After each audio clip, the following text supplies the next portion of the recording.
Right now, somewhere in the world, someone is sitting in a church pew trusting a man they have never spoken to. Not because they checked his record, not because anyone vouched for him personally, because he is standing at the front of a room that has been standing for 400 years, wearing clothes that signal authority so old your brain stopped questioning it before you were born. That trust is not spiritual, it is biological. And on January 6, 2002, it broke. Not everywhere, not all at once, but in a way that neuroscience can measure, that survey data can timestamp, and that history has seen exactly once before. Here is what actually happened, and here is why it is still happening to you today. It did not start with a scream. It started with a drawer, a filing cabinet in the Archdiocese of Boston. Somewhere inside it, a folder with the name John Gagothen. Reports going back to 1962. Parents who called, priests who warned, a bishop who read the file, transferred Gagothen to a new parish, and closed the drawer. Then opened it again in 1984, transferred him again, closed it again. 1987, again. 1989, again. By the time the Globe published the Spotlight investigation on January 6, 2002, John Gagothen had been moved 7 times across 4 decades. He had abused at minimum 130 children. The Archdiocese of Boston had known since the Kennedy administration. That is not a scandal. That is a filing system. And that is the difference that broke everything. But here is what most people miss about that morning. January 6, 2002 was a Sunday. The Globe dropped the story on a Sunday, which means millions of Catholic families read it at breakfast, drove to church 2 hours later, sat in the same pews they had always sat in, looked at the same man standing at the same altar, and felt something they did not have a word for yet. Not doubt, not anger, something quieter and more permanent than both. The recognition that the room had always been the same room, but the meaning of it had just changed forever. Psychologist Jennifer Freyd at the University of Oregon, she called it institutional betrayal. The cover-up hurt people more than the crime. Not because the crime wasn't monstrous, it was, but because the cover-up targeted something the crime alone could not reach. It targeted the framework, the system your brain uses to decide who is safe and who is not, what is true and what is not. It is to your ability to trust anything in the future.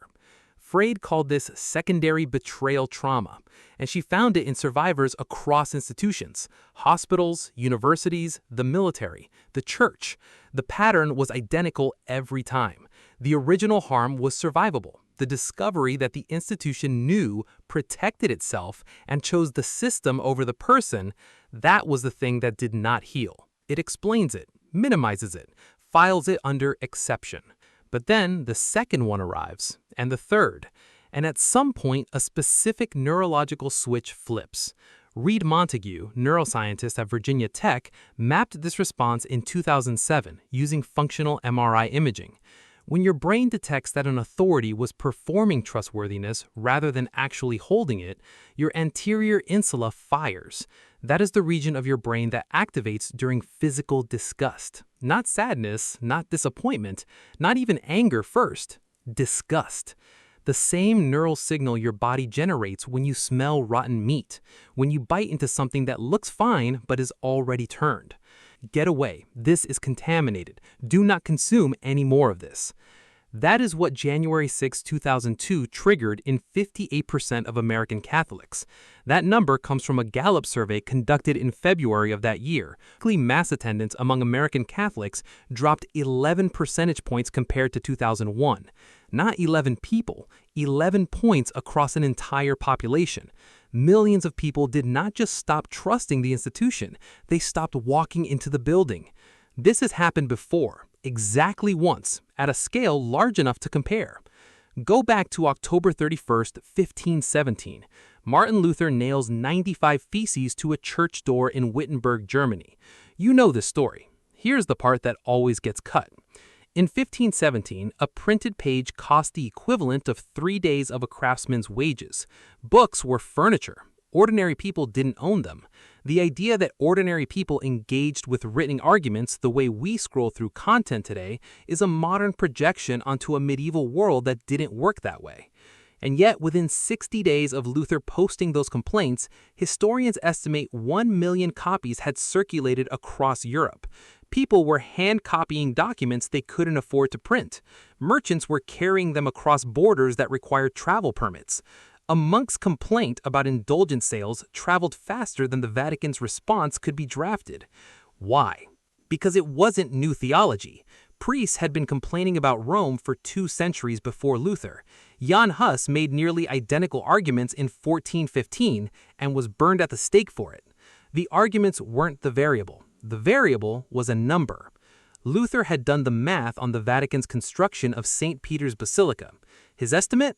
The project had consumed the equivalent of what 27 million German peasants earned in a single year, collected in donation money from people who were told each coin would shorten a dead relative's time in purgatory. The math made the pattern visible, and once the pattern was visible, the institution's entire moral authority, which had been enormous, which had shaped every law and every calendar and every harvest festival in Western Europe for 600 years, didn't slowly erode. It fell off a cliff in 60 days. Historian Andrew Pettigrew at the University of St. Andrews spent years reconstructing the actual mechanics of how the Reformation spread. His conclusion, published in his book Brand Luther in 2015, was that what Luther did was not primarily theological, it was informational. He released a specific data point into a population that had been accumulating grievances for generations, and the data point was the match, not the fuel.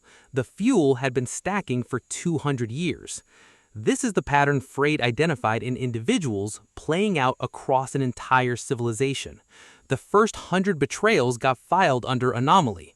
The 101st came with a number attached, and the number made it impossible to file away.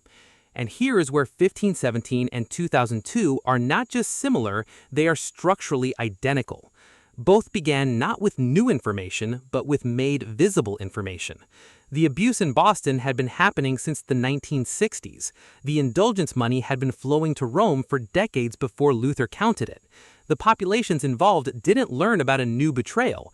They learned that the betrayal had always been there, had always been known, and was actively managed to stay invisible. That's a different category of event. Sociologist Diane Vann at Columbia University studied what she called the normalization of deviance, the process by which institutions gradually accept rule-breaking as standard operating procedure, because it keeps happening and nothing collapses immediately. Until January 26, 1986, when it wasn't manageable anymore. The Archdiocese of Boston had been normalizing the deviance of gay Gothans' behavior since 1962, 40 years.